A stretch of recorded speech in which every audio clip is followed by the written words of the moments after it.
Muy bien, mis queridos hermanos, nuevamente muy buenos días para todos. Hermanos, vamos a la palabra del Señor, a Juan capítulo 3, y como lo leyó nuestro hermano Giancarlos hace un momento, estaremos exponiendo desde el versículo 22 hasta el versículo 30. Esa será la exposición del día de hoy. El título que yo le he puesto a este sermón es Mi gozo está cumplido. Y quiero que leamos, hermanos, la palabra del Señor. Sin más preámbulos, vayamos a ella. Versículo 22, dicen así las Sagradas Escrituras. Después de esto vino Jesús con sus discípulos a la tierra de Judea, y estuvo allí con ellos y bautizaba. Juan bautizaba también en Enón, junto a Salim, porque había allí muchas aguas, y venían y eran bautizados, porque Juan no había sido aún encarcelado. Noten esto. Entonces hubo una discusión entre los discípulos de Juan y los judíos acerca de la purificación. Vinieron a Juan y le dijeron: Rabí, mira que el que estaba contigo al otro lado del Jordán, de quien tú diste testimonio, bautiza, y todos vienen a él. Respondió Juan y dijo: No puede el hombre recibir nada si no le fuere dado del cielo. Vosotros mismos me sois testigos de que dije: yo no soy el Cristo, sino que soy enviado delante de él. El que tiene la esposa es el esposo, mas el amigo del esposo que está a su lado y le oye, se goza grandemente de la voz del esposo. Así pues, este mi gozo está cumplido. Es necesario que él crezca, pero que yo mengüe. Amén. Quiero que noten esto, hermanos. Nuestro texto inicia diciendo: después de esto, dice el versículo 22. ¿Después de qué? Lo que Juan está diciendo es esencialmente lo siguiente: que aquella narrativa que tenía que ver con el nuevo nacimiento que se dio desde el versículo 1 del capítulo 3 hasta el versículo 21, donde tuvo un diálogo con un hombre, ¿recuerdan con quién? Con Nicodemo. Esa narrativa ya se terminó, es lo que está diciendo, después de esta narrativa. Pero ahora va a introducirnos a una nueva escena con un personaje que no es tan nuevo en este evangelio. Nuevamente, Juan, el evangelista, el escritor del evangelio, va a traer a colación, va a traer a la escena a Juan el Bautista. Y si ustedes leen todo el evangelio, ustedes podrán observar que esta será la última vez que escuchemos que Juan el Bautista dé testimonio respecto a Cristo. Esta es la última vez. Antes de continuar, quiero hacer una aclaración para que no nos vayamos a confundir. El evangelio fue escrito por Juan, pero de quien vamos a estar hablando hoy es de Juan el Bautista. Así que para evitar confusiones, cuando yo diga Juan, voy a hablar del escritor del evangelio, y cuando diga el Bautista, voy a estar hablando de Juan el Bautista. ¿Estamos ahí en esa regla todos? Listo. Quiero que noten lo siguiente. Este texto que acabamos de leer se divide en por lo menos tres escenas. Es una gran escena, más bien, que tiene tres momentos. El primer momento tiene lugar del versículo 22 al 24. El segundo momento tiene lugar del versículo 25 al 26. Y el tercer momento tiene lugar del versículo 30 al del versículo 27 al versículo 30. Pero vamos a verlos detalladamente. Veamos el primer momento de la escena, versículo 22 al 24. Yo a este momento lo titulé así: el momento del contexto de tiempo y lugar. Juan lo que hará en estos versículos es establecer el tiempo y lugar de los hechos que va a narrar. Versículo 22. Después de esto, después del nuevo nacimiento, de la discusión que tuvo del nuevo nacimiento con Nicodemo, dice: vino Jesús con sus discípulos a la tierra de Judea, y estuvo allí con ellos y bautizaba. Juan bautizaba también en Enón, junto a Salim, porque había allí muchas aguas, y venían y eran bautizados, porque Juan no había sido aún encarcelado. Noten esto. El contexto de tiempo y lugar que nos provee el evangelista Juan es el siguiente: que después de que se celebró la Pascua en Jerusalén y de que el Señor tiene esta entrevista con Nicodemo, Jesús y sus discípulos salieron de Jerusalén y fueron a la tierra de Judea. Ahora, teniendo en cuenta que Jerusalén hace parte de Judea, lo que está indicándonos Juan es que esencialmente el Señor Jesús salió a las afueras de Jerusalén, a estar a las afueras de Jerusalén. ¿Y qué hizo el Señor Jesús estando a las afueras de Jerusalén? Esencialmente dos cosas. Primero dice que estuvo con sus discípulos. Esta expresión en el original no es sencillamente como que caminamos uno al lado de otro. Esta expresión tiene que ver con un compartir cercano, con un compartir íntimo, que tiene la idea de transmitirnos un conocimiento uno del otro a través de ese compartir. Generalmente, en el contexto gramatical en el que se utiliza esta expresión, es un contexto que no se puede dar en el corto tiempo, sino que se tiene que extender en el tiempo. Algunos eruditos dicen que esta escena se extendió por aproximadamente 7 meses. Estuvieron juntos. Ahora, mientras estaban juntos, Jesús y sus discípulos hicieron algo. ¿Qué hacían? Bautizaban. Como lo veremos más adelante, cuando el Señor nos permita llegar al capítulo 4 del Evangelio de Juan, veremos en el capítulo 4, versículo 2, que quienes bautizaban realmente eran los discípulos, no Jesús mismo. En otras palabras, Jesús no bautizaba personalmente, pero quienes estaban con él administraban el bautismo a quienes le seguían. Pero luego, en el versículo 23, se introduce a la escena aquel hombre de quien se había hablado en el capítulo 1. ¿Quién es ese hombre? Juan el Bautista.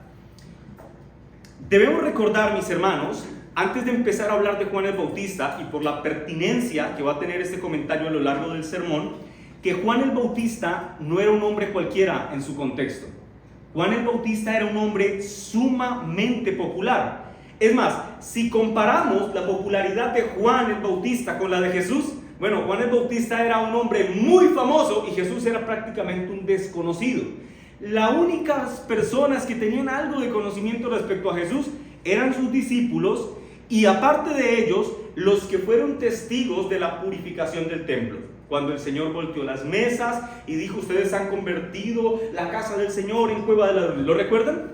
Ese es el único evento en el que Jesús quizá ha tenido algo de visibilidad. Sin embargo, mis hermanos, como lo veremos a lo largo de la exposición del día de hoy, los papeles se van a invertir.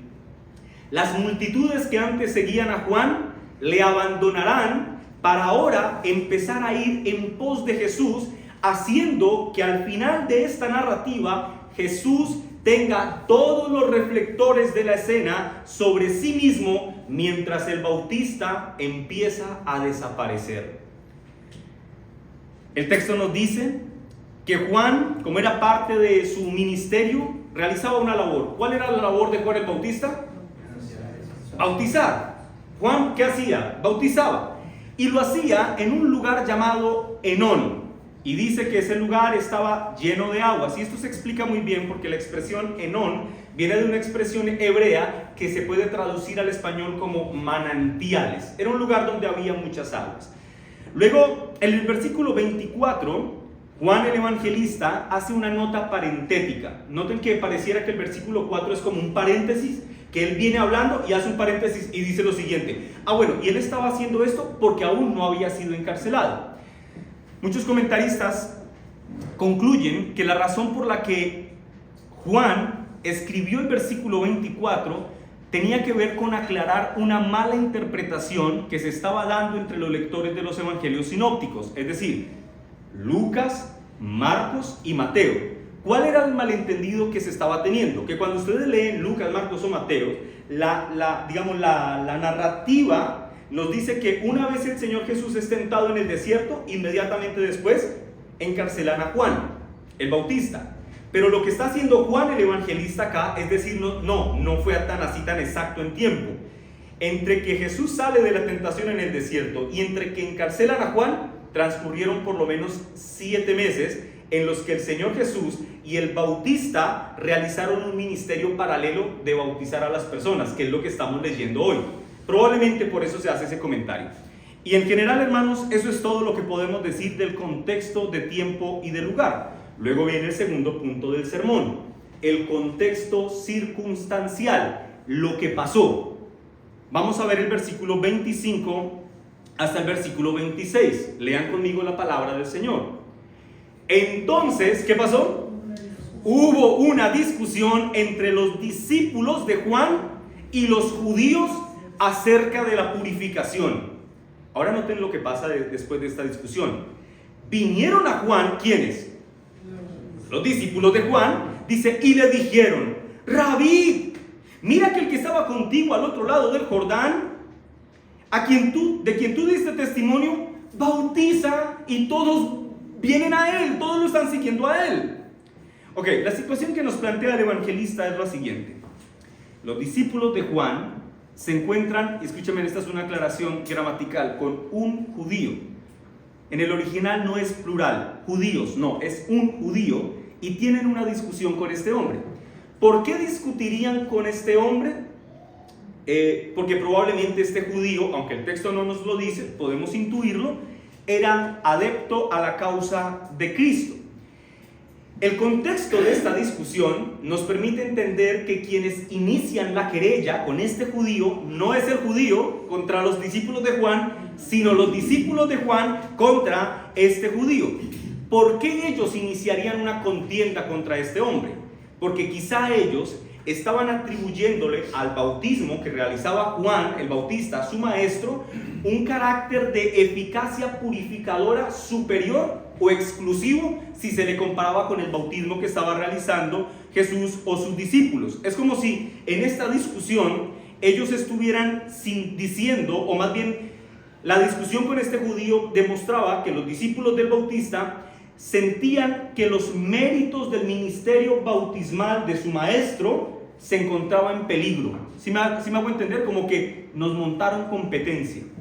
Y entonces vamos a ir a mirar qué es lo que está pasando. Y cogieron a un seguidor de Jesús y le dijeron: mira, si de purificación estamos hablando, ojo, porque es que quien tiene la facultad y capacidad para bautizar correctamente es Juan el Bautista, nuestro maestro, no a Jesús a quien ustedes siguen. Pero ahora noten esto.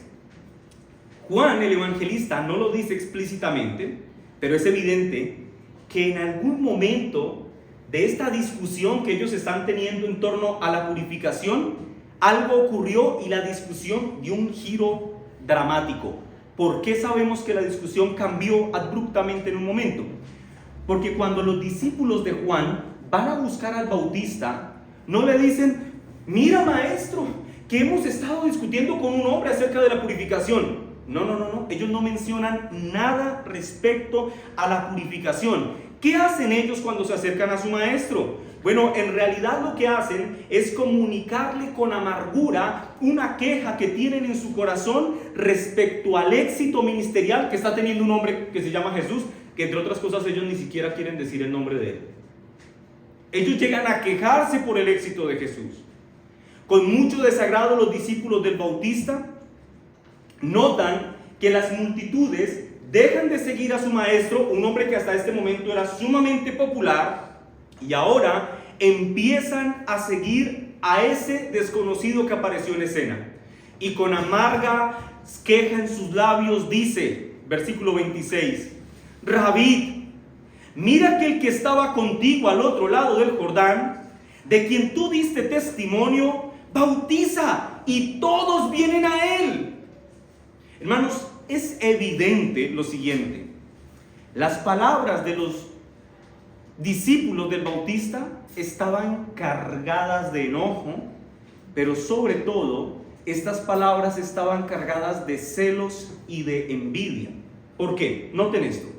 Miren que a propósito ellos no dicen: mira que Jesús a quien bautizaste. No, intencionalmente omiten mencionar el nombre de Jesús y dicen: mira que el que estaba contigo al otro lado del Jordán. Pregunta: ¿estos hombres no sabían que se llamaba Jesús? Desde luego, pero no quisieron hacerlo porque estaban molestos, dejándonos ver que Jesús para estos hombres era algo así como un competidor o un rival de su maestro Juan el Bautista. Pero además, quiero que noten algo interesantísimo. Estos discípulos, por el texto lo podemos saber, no estaban para nada contentos con que su maestro, Juan el Bautista, estuviese dando testimonio de Jesús. Estaban molestos porque de alguna forma sentían que su maestro estaba promoviendo a ese hombre Jesús. Es como si, mis hermanos, de una forma muy disimulada le estuvieran dando un regaño a su maestro. Mira, a ese de quien tú te la pasas hablando se está haciendo más popular. Es como si ellos le dijeran: ¿no te das cuenta de lo que estás haciendo, maestro? Tú estás siendo demasiado generoso, dando testimonio de este hombre, y ahora mira lo que pasa. Este hombre empezó a actuar por cuenta propia y está bautizando a la gente. Y como si no fuera poco esto, ellos hablan de forma hiperbólica, entienden el concepto, como una exageración, y le dicen: y todos vienen a él. Pregunta: ¿todos estaban siguiendo a Jesús? No, es una exageración. En este contexto, esta exageración tenía el propósito de decirle a Juan el Bautista lo siguiente: si tú no te pones las pilas, te vas a quedar solo. Todos se van a ir con él, todos. ¿Por qué? Porque tú te la pasas hablando de ese hombre, y ahora míralo, está bautizando a la gente y ya todos quieren ir con él, y tú te vas a quedar solo. Y bajo este contexto, estas son las circunstancias, hermanos, recuerden, este es el contexto circunstancial.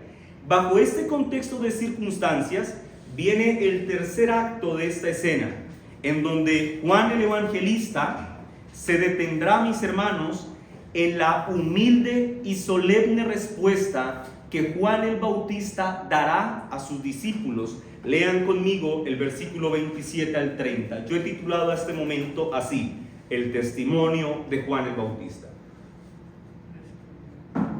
Dice así la palabra del Señor. Respondió Juan y dijo: no puede el hombre recibir nada si no le fuere dado del cielo. Vosotros mismos me sois testigos de que dije: yo no soy el Cristo, sino que soy enviado delante de él. El que tiene la esposa es el esposo, mas el amigo del esposo que está a su lado y le oye, se goza grandemente de la voz del esposo. Así pues, este mi gozo está cumplido.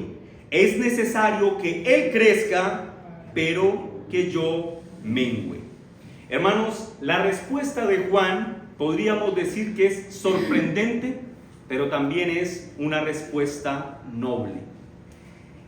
El Bautista, a diferencia de sus seguidores, no está preocupado en lo más mínimo porque su popularidad vaya en declive. Eso no le importa en lo absoluto. El Bautista sabía que era un hombre popular, o sea, a él lo seguían las multitudes, él era consciente de su popularidad y de la tremenda influencia que tenía. Sin embargo, algo que nos permite ver de forma rápida este texto es que Juan fue un hombre que siempre fue consciente no de su popularidad, sino del propósito de su ministerio. ¿Y cuál era el propósito de su ministerio? Ahora sí, mi hermano: testificar a Cristo. Eso era lo que Juan hacía: anunciar que el Mesías, que el Rey había llegado. Y hermanos amados, esta respuesta de Juan nos permite de manera a priori tener una gran aplicación para nosotros. La respuesta de Juan podríamos decir que como mínimo es ejemplificante para todo aquel hombre que quiere servir a Cristo. A la luz del testimonio de Juan, los que desean servir a Cristo deberían desear con todas las fuerzas de su corazón promover a Cristo a través de su vida y jamás ser hallados promoviéndose a sí mismos, sino que con noble corazón se dediquen a mostrarle al pueblo de Cristo a Cristo a través de la palabra de Cristo. Ese es el propósito del ministerio de todo hombre que desea servir al Señor. Nehemías Cox, hablando de este gran propósito, escribió lo siguiente. Escuchen con atención. Dice Cox: no es una arenga apasionada lo que salvará el alma del pecador, sino la predicación de Cristo crucificado. Su evangelio, al fin y al cabo, es poder de Dios para salvación a todo aquel que cree, y su santo nombre es el aroma que perfuma todas las actividades religiosas. Agrega: por lo tanto, que haya, y escuchen esta expresión en latín, que haya aliquid Christis, que significa que haya Cristo en tu sermón, en cada parte de tu sermón, desde el principio, desde el centro y hasta el fin de tu mensaje, debe haber aliquid Christi, porque en Cristo están escondidos todos los tesoros de la sabiduría y del conocimiento. Ese es el anhelo de todo fiel servidor de Cristo, mostrar a Cristo en cada parte de su enseñanza. Así que, mis hermanos, en general podríamos decir que la humilde respuesta que Juan el Bautista da a sus discípulos tiene como propósito general justificar el éxito ministerial que Cristo está teniendo. Y esto se ve muy claramente cuando Juan, en el versículo 27, el Bautista dice lo siguiente: no puede el hombre recibir nada si no le fuere dado de Dios. Aunque aquí se traduce del cielo, es una forma muy judía que se tenía de omitir intencionalmente decir Dios por temor al nombre del Señor.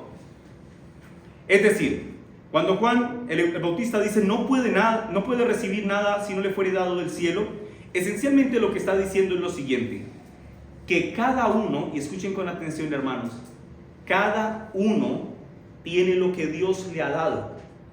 Y si el hombre tiene lo que Dios le ha dado, entonces el hombre no necesita más. Lo voy a repetir. Cada uno tiene lo que Dios le ha dado. Y si el hombre ya tiene lo que Dios le ha dado, entonces el hombre no necesita más. Calvino, comentando sobre la actitud del Bautista, dice lo siguiente: el Bautista sabe que no está en sus manos, ni en la de sus discípulos, el convertirse en un hombre más grande. Porque nuestra estatura es que seamos lo que Dios ha planeado que seamos. Ya, eso es todo. En otras palabras, hermanos amados, el Bautista entiende plenamente que la mano del Dios Padre está sobre todo lo que está ocurriendo.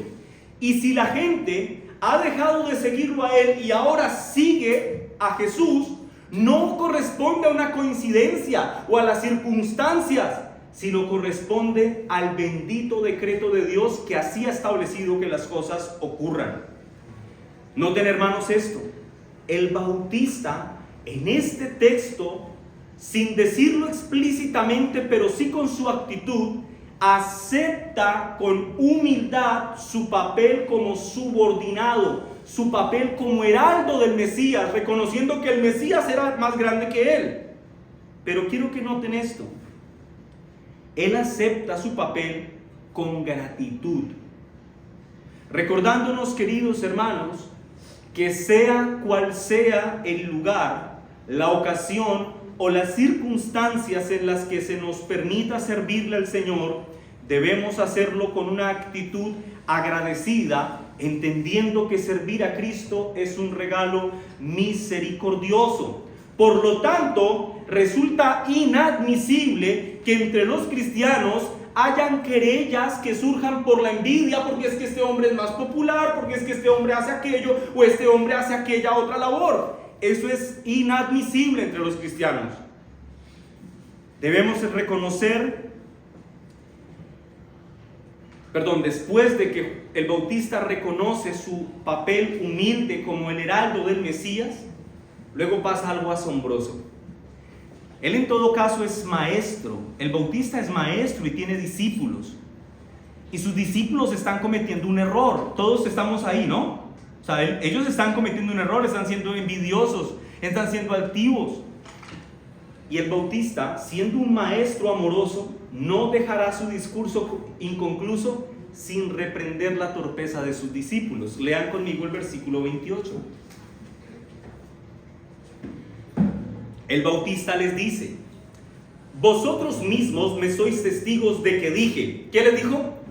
Yo no soy el Cristo, sino que soy enviado delante de él. En otras palabras, el Bautista reprende a sus discípulos porque ellos no han estado atentos a lo que él les ha venido predicando desde que lo conocen.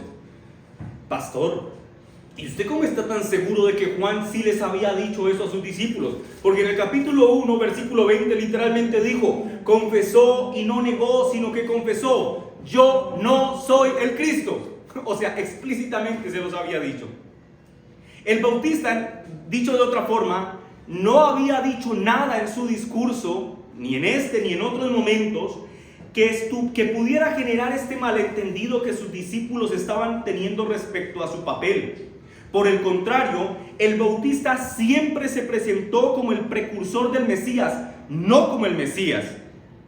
Y vale la pena aclarar, mis hermanos, o resaltar más bien de este texto, que Juan el Bautista, en el creciente éxito que Jesús estaba teniendo en su ministerio, logró ver lo que los discípulos que le seguían a él no pudieron ver. Los discípulos vieron a un competidor, y Juan, ¿qué vio en el éxito de Jesús? ¿A un competidor? ¿Vio a un rival? ¿Vio a alguien que estaba haciendo que su ministerio fuera en detrimento? No, lo contrario, mis hermanos. Juan, en el avance ministerial de Cristo, vio el cumplimiento de su ministerio. Él vio el cumplimiento de su labor. Y esto, mis hermanos, también tiene mucho que enseñarnos en la práctica a nosotros. Creyente que me escuchas, cuando tú observas que el reino de Cristo avanza, tú debes alegrarte. Ya sea que esto dé visibilidad a un sector de la iglesia y a otro le dé invisibilidad, si el reino de Cristo avanza, los creyentes deben sentirse alegres. Porque el fundamento de nuestro gozo no son nuestras circunstancias, es ver que los propósitos santos de Dios se cumplen. Y cuando el reino de Dios avanza, la iglesia de Cristo se alegra. Pero permíteme traer una implicación práctica de esto que acabo de decir. Si el cristiano se alegra cuando el reino de Cristo avanza, eso significa que el éxito de un ministerio no puede ser determinado por cuántas personas se congregan en ese ministerio. El éxito de un ministerio, mis hermanos, no radica en cuántas personas se congregan para seguir a un pastor que es muy simpático y elocuente. El éxito del ministerio radica en cuántas personas siguen a Cristo a través de la instrucción fiel de un ministro temeroso del Señor. Ese es el éxito del ministerio. Pero también, si el texto nos da pertinencia para exhortar a los ministros, para saber que el éxito ministerial radica en cuántas personas genuinamente conocen al Señor, pues el texto también nos permite tener un carácter de exhortación para la iglesia de Cristo en general. Y es que los cristianos debemos esforzarnos por seguir fielmente a Cristo y no a sus servidores. Hermanos, las Escrituras de manera explícita nos mandan, y esto es explícito, a amar a los ministros, a proveer para las necesidades de los ministros, a tratarlos como a padres, a verlos como dignos de doble honor, como muy respetables, pero jamás nos manda la Escritura a que removamos a Cristo del trono de nuestro corazón y lo pongamos en lugar de Cristo, pongamos a un hombre. Eso jamás lo vemos en las Escrituras. En 1 Corintios capítulo 3 versículo 4, la palabra del Señor dice: porque uno dice, yo ciertamente soy de Pablo, y otro dice, yo soy de Apolos. ¿Y qué dice Pablo? ¿No sois carnales? ¿Acaso no es una pecaminosidad decir, yo soy de este y del otro, si realmente somos de Cristo? En el versículo 5 dice, ¿qué pues es Pablo y qué es Apolo? Servidores por medio de los cuales habéis creído, y eso según lo que a cada uno concedió el Señor. Yo planté, Apolo regó, pero el crecimiento lo ha dado ¿quién? Dios.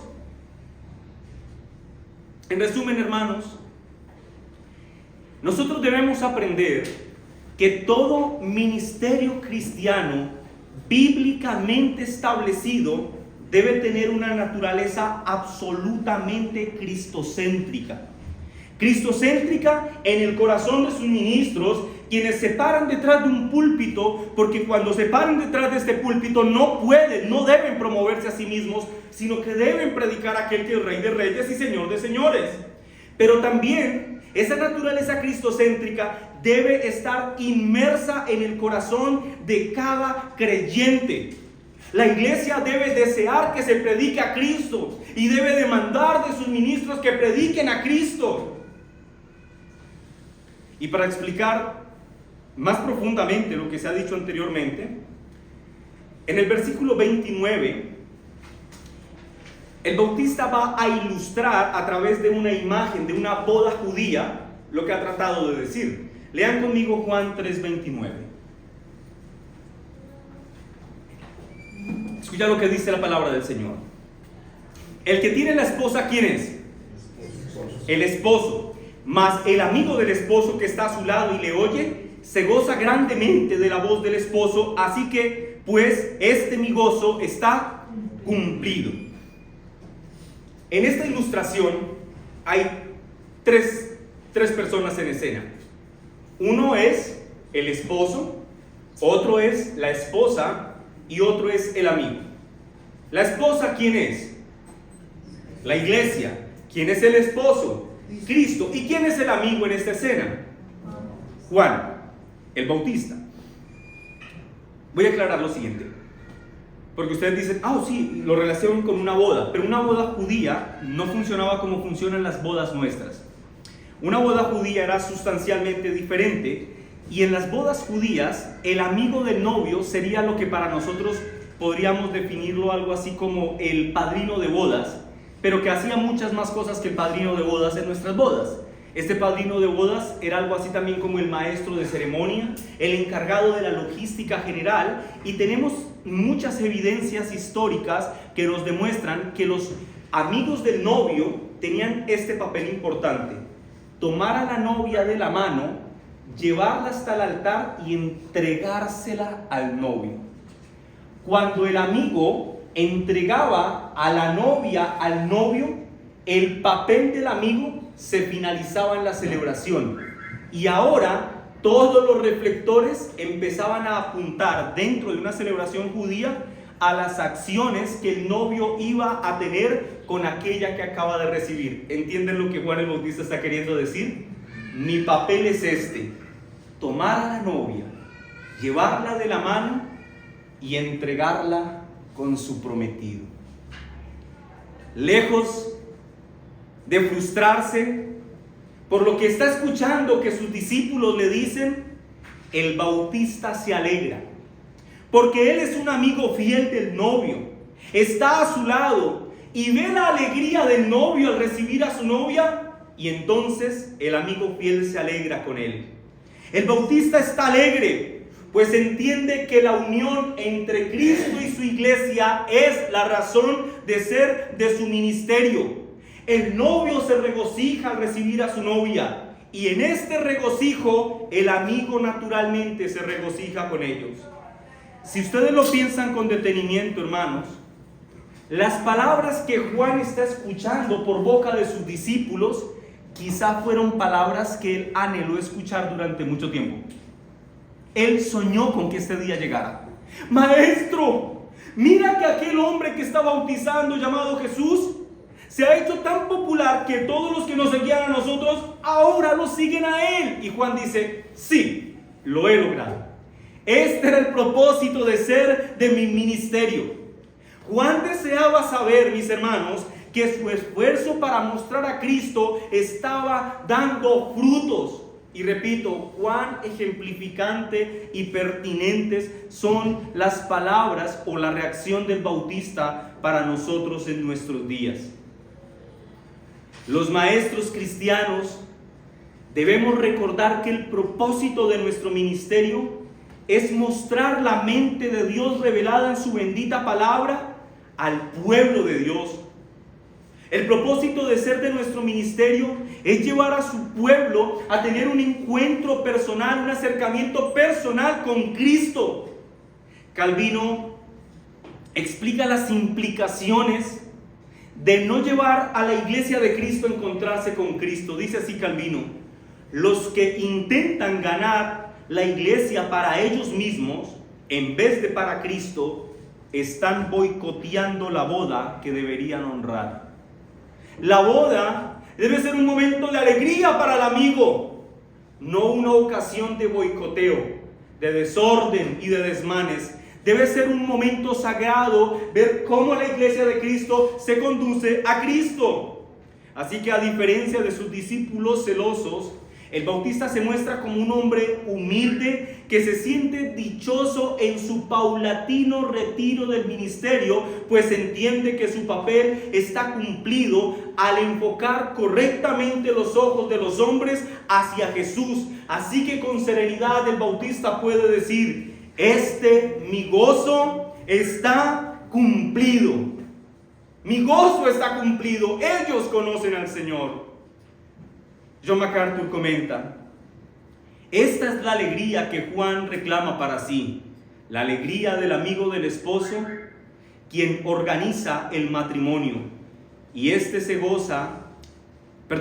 gozo se alcanza en la bienvenida de Cristo a las personas que Juan había preparado y dirigido a él. Ahora quiero que noten esto. Finalmente, en el versículo 30, Juan resume de forma muy simpática la percepción que él tiene de sí mismo y de Jesús. Y la expresión del versículo 30, muchos teólogos han dicho que quizá es la declaración más humilde que ustedes puedan leer que cualquier autor bíblico haya hecho en cualquier parte de las Escrituras. Dicen: no hay una más humilde que esta. Versículo 30. Es necesario que Él crezca. No tenés una necesidad. Y también es necesario que yo mengüe. Era menester que así fuera. Era necesario, era imperativo que Cristo creciera y que Él fuera desapareciendo. William Hendrickson dice: ¿para qué sirve un heraldo cuando el rey ya ha llegado? ¿Por qué tenían que continuar las multitudes alrededor del precursor si éste ya había cumplido su obra? Una vez concluida su responsabilidad, era preciso que todos se fueran, que todos siguieran al rey, que se den cuenta que el rey ha llegado, que su origen es glorioso y que es portador de un mensaje de salvación glorioso. Leon Morris dice: en este mundo no es muy difícil reunir un grupo de seguidores para seguirte, para luchar por un propósito serio. Pero una vez que consigues reunirlos, es aún mucho más difícil que te dejen de seguir y empiecen a seguir a otro. Y agrega: la grandeza de Juan consiste en que él sí lo consiguió. Juan consiguió que personas lo siguieran y después los encaminó para que siguieran a quien debían seguir. Juan dice: es necesario que él crezca. Noten, Juan no dice es aconsejable o quizá pueda que ocurra de esta manera. No. Era necesario que Cristo creciera mientras Juan iba desapareciendo en su ministerio.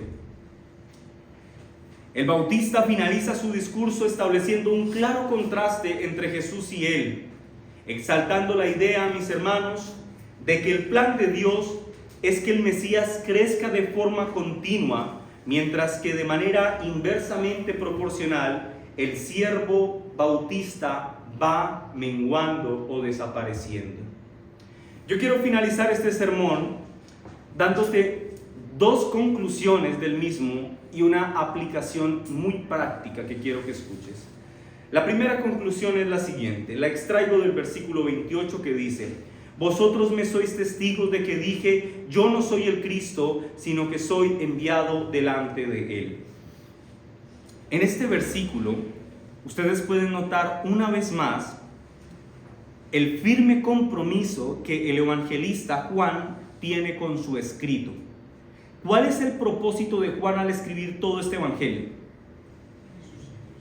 Que las personas que lo leen entiendan que Jesús no es cualquier hombre, sino que es el Cristo prometido, la simiente de la mujer que el pueblo había estado esperando. Eso es lo que dice Juan capítulo 20, versículo 31. Pues estas cosas se han escrito para que creáis que Jesús es el Cristo, el Hijo de Dios, para que creyendo en Él tengáis vida eterna. Sí. La conclusión del ministerio de Juan el Bautista se escribió para que tú que lo has escuchado hoy entiendas que aquel que toma el papel protagónico que Juan el Bautista tenía no es cualquier hombre. Jesús no es cualquier hombre, mi hermano. Él es el Cristo, el Hijo de Dios. Y si tú crees en Él, entonces recibirás vida eterna. Ese es el propósito de este escrito. Juan dijo, el Bautista dijo, yo no soy el Cristo, sino que soy enviado delante de él. Si el que era enviado ya ha concluido su labor, eso significa que el que venía después de él ha llegado. Cristo, mis hermanos, ha llegado. Y si en este lugar hay alguno que no esté reconciliado con el Dios Padre por medio del Hijo, tome estas palabras con seriedad en su corazón y acérquese en arrepentimiento y fe delante de aquel Rey que ha llegado. El Rey ha llegado. Esto que ustedes han escuchado en esta mañana se escribió, como dice Juan, para que entiendan que Jesús es el Cristo, no es cualquier hombre.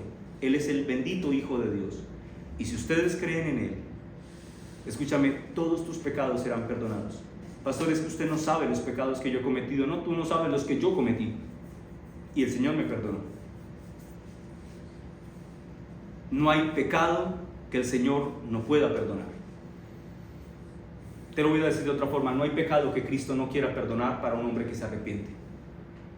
Ven en arrepentimiento y fe delante de este Cristo de quien hemos hablado esta mañana y recibe vida eterna.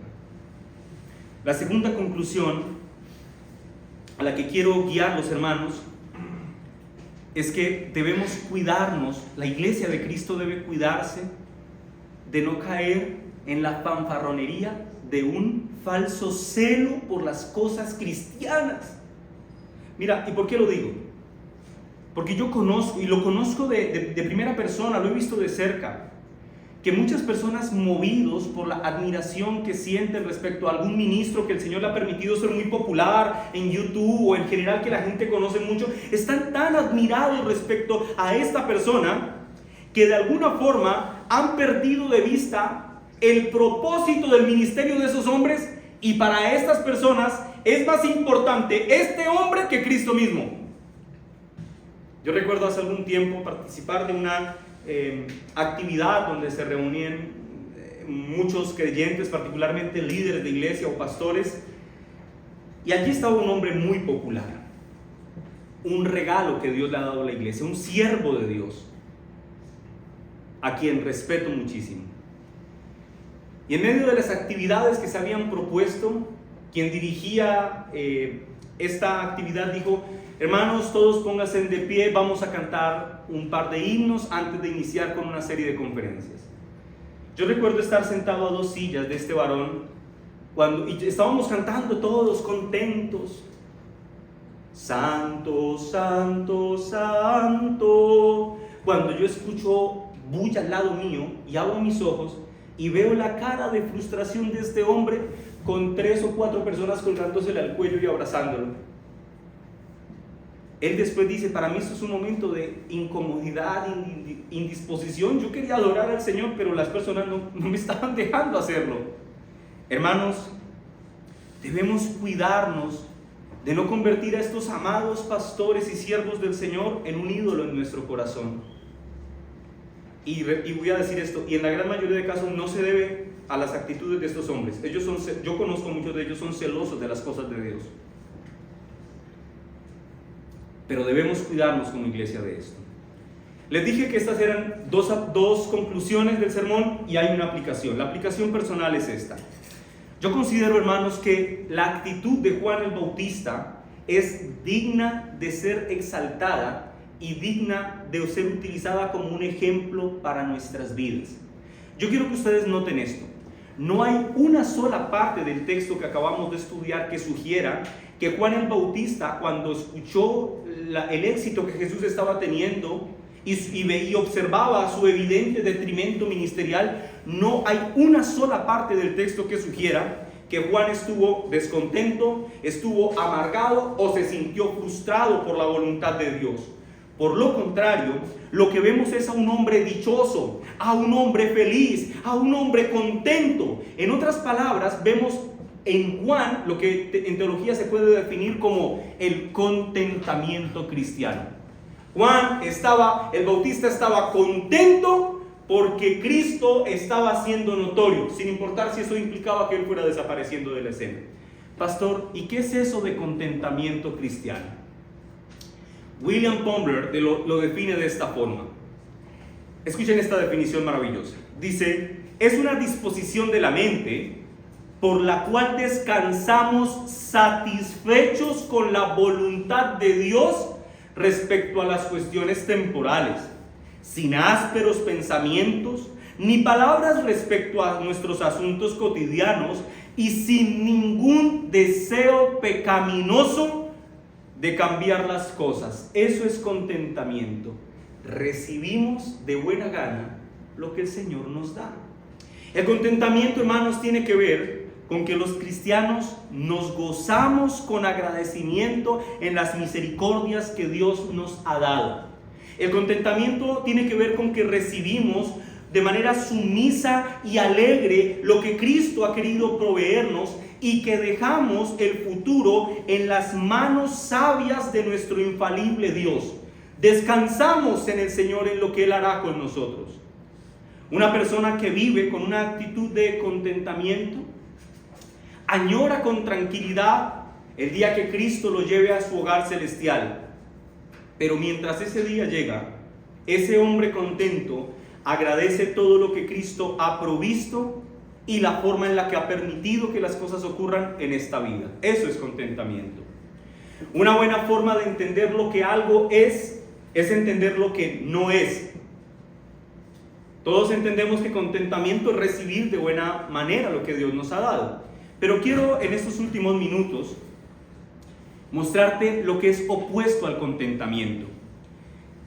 Por el texto de estudio de esta mañana debemos afirmar que el contentamiento es opuesto a la envidia.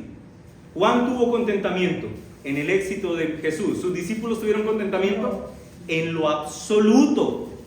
En las palabras de los discípulos de Juan vemos esta violenta pasión que enmarca sus vidas.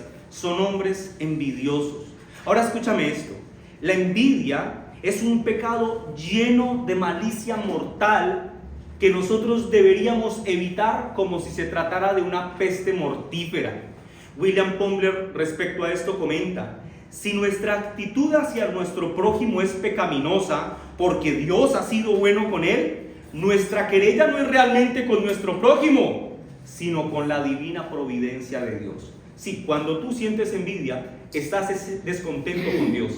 Estás diciéndole a Dios: mira, te has equivocado, hay una mejor forma de hacer las cosas, ¿por qué no me lo consultaste a mí primero? Eso es la envidia. Pero el contentamiento, mis hermanos, también es lo opuesto a la preocupación corrosiva. Sí, nosotros debemos, en un sentido, voy a decirlo entre paréntesis, preocuparnos. Más bien procurar que las cosas salgan correctamente. Pero una preocupación corrosiva va cuando nosotros tratamos de tener el control sobre todas las cosas. Filipenses 4:6 dice: por nada estéis afanosos, sino sean conocidas vuestras peticiones delante de Dios en toda oración y ruego con acción de gracias. Es importante, creyente, que entiendas que toda preocupación inquietante por las cosas de esta vida es tanto un pecado como una necedad. Debemos, mis hermanos, cuidarnos de llenar nuestro corazón de preocupaciones excesivas, pues la preocupación excesiva deja en evidencia la poca confianza que tenemos en lo que el Señor hará. Pero eso también significa que el contentamiento es opuesto a la codicia. En el Nuevo Testamento, la expresión codicia, en su gramática griega, se traduce para nuestro idioma con dos expresiones. Una, amor al dinero, y dos, deseo insaciable de tener más. Tanto el amor al dinero como el deseo insaciable de tener más son opuestos al contentamiento. Los creyentes debemos entonces caracterizarnos por no amar desmedidamente lo que poseemos, ni por codiciar más de lo que el Señor ha querido darnos. Pastor, ¿y de dónde sacas eso? Pues de la palabra del Señor. Mira lo que dice Hebreos 13:5. Sean vuestras costumbres sin avaricia, contentaos con lo que tenéis ahora. Porque Él dijo, y escucha esto, es hermoso: no te desampararé ni te abandonaré. Gloria a Dios por su palabra. Pero también el contentamiento, hermanos, es lo opuesto al orgullo. John Manson dijo en alguna oportunidad: la humildad es la madre del contentamiento. Los que nada merecen, esos somos todos nosotros, deberían contentarse con cualquier cosa que reciben. Oh, ¿no te gusta escuchar eso? ¿Tú sientes que mereces mucho? No, no merecíamos sino la ira de Dios. Y cualquier cosa que recibamos aparte de eso, después del perdón de los pecados, hermanos, todo eso es ganancia. Eso significa que el que nada espera porque nada merece, debe estar satisfecho con lo que reciba de las manos de Dios. Escúchame, el incrédulo naturalmente está insatisfecho. Y cuando por la misericordia o la gracia común de Dios recibe lo que deseaba, ¿se detiene a agradecer? No. Se llena de más insatisfacción y demanda más. Pero lo que vemos en nuestro texto es que los creyentes no deberíamos ser así. Los creyentes no deberíamos ser como aquel buey que no se acostumbra al yugo. Le ponen el yugo y es alborotador y salvaje, alejando de su lado a todos los que le rodean. Escúchame. El hombre orgulloso se prepara para sufrir dificultades y tristezas, donde el humilde tranquilamente podría seguir adelante. Una más. El contentamiento, por definición, es opuesto a la queja y a la murmuración contra la providencia de Dios. Cristiano, aprende a ser agradecido con lo que el Señor te ha dado. Y si un día estás frustrado y tu naturaleza pecaminosa ha gobernado tu corazón, guarda silencio. Si no tienes nada que decir para glorificar a Dios, es preferible que guardes silencio. Y por último, el contentamiento es lo opuesto a la desconfianza en Dios. El hombre que no tiene contentamiento con lo que el Señor le provee y no depende de Dios para fortalecer su corazón, vivirá constantemente presagiando diferentes futuros nocivos que le van a venir. Vivirá inquieto por las cosas que sucederán mañana y no tendrá paz. Por lo tanto, el hombre descontento es un hombre poco feliz. Pero a diferencia del hombre poco feliz, el cristiano debe tomar ejemplo del Bautista y recordar que el Señor da con firmeza bendiciones para el alma de su cuerpo. Él ha dicho: no te abandonaré ni te desampararé. Hermanos amados, todo lo anterior debe llevarnos a concluir lo siguiente: nuestro Padre Celestial es apto para gobernar el universo, y eso te incluye a ti y a mí. Así que, creyente que me escuchas, debes recordar que el Señor sabe lo que es mejor para ti. El Señor sabe cuánto puedes soportar. Su gracia es inmensa, pero también lo son su verdad y su sabiduría. Así que confía en esta verdad. Si Dios dirige nuestras vidas y somos obedientes a su palabra, todo irá bien. Si Dios dirige tu vida y eres obediente a su palabra, todo irá bien. Del Bautista debemos aprender a sentirnos felices con lo que el Señor ha provisto. Agradece al Señor y siéntete contento por el sostenimiento material que te da. Agradece al Señor por el lugar de trabajo en el que te permite ganar el sustento para tu hogar. Agradece al Señor por el país en el que naciste, por la familia en la que naciste, por las circunstancias en las que fuiste criado. Agradece al Señor por la iglesia local en la que puedes congregarte. En general, agradece al Señor por todo. Debes sentirte feliz porque Jehová gobierna el universo y lo gobierna para la gloria suya y bien de su iglesia. Así es. Si quieres ser un hombre sabio, confía en el Señor y aprende a contentarte cualquiera que fuere tu situación. Hermano amado, descansa silenciosamente en Dios, recordando que el futuro traerá una explicación para el presente. Pero mientras esa explicación llega, descansa en el Señor, agradece al Señor, gózate en el Señor y llena de alegría tu corazón cada vez que escuches que el reino de Cristo avanza. Amén. Vamos a orar, hermanos.